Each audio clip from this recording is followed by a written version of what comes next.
Ini buzzer dia. Buzzer ni berbina ikut situasi. Kalau hijau dia, kalau hijau. Kalau hujan dia automatik. Dia punya cermin tu, buzzer cermin.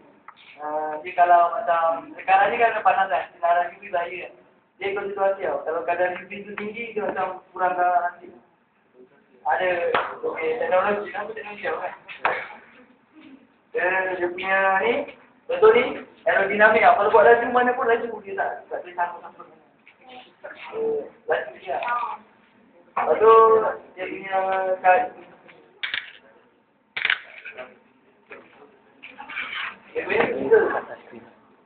Kerja ni boleh edit download ni. Kalau saya naik motor nak dengar radio, dia dengar musik dia buka. Kalau nak dengar musik kan apa, dia ada kat sini boleh masuk memory card. Memory card. Maximum memory card. Berapa gig? 2 gig? Wah. 16 gig juga. Itu sangat tu. Oh, banyak. Lepas tu USB.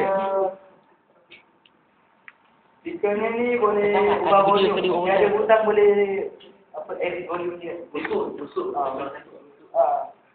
Lepas tu dia punya lampu LED dia kat sini. Ni lampu LED ni. Ada bunyi.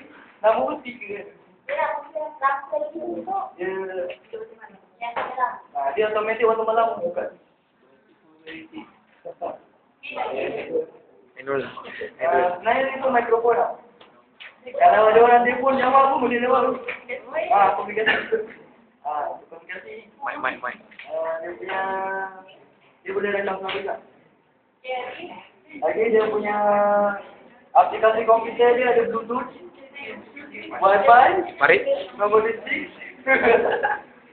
Dia TV juga untuk bahagian dia.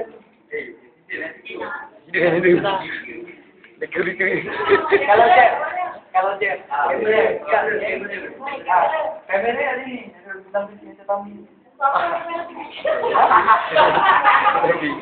kalau ada orang nak telefon buat video call.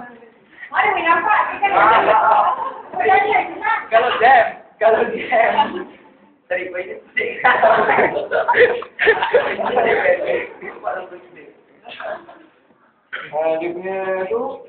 dia punya kamera boleh zoom. Lepas tu kalau orang rabun ke, dia macam baik lah. Dia ikut Mati jerah. ikut catatan masa kan. Bagaimana keberapa Mesti. Dia nak ke dalam. Nak ke dalam ada depan, lepas tu kopi, lepas tu depan balik. Jadi kalau kaca baik itu, tak boleh. Kaca tu gantian kaca. Dia macam tahan lah.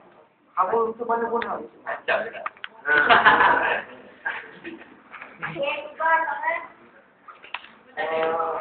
Memori.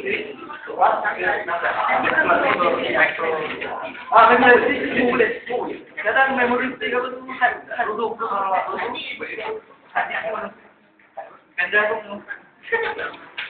Okey, terima kasih.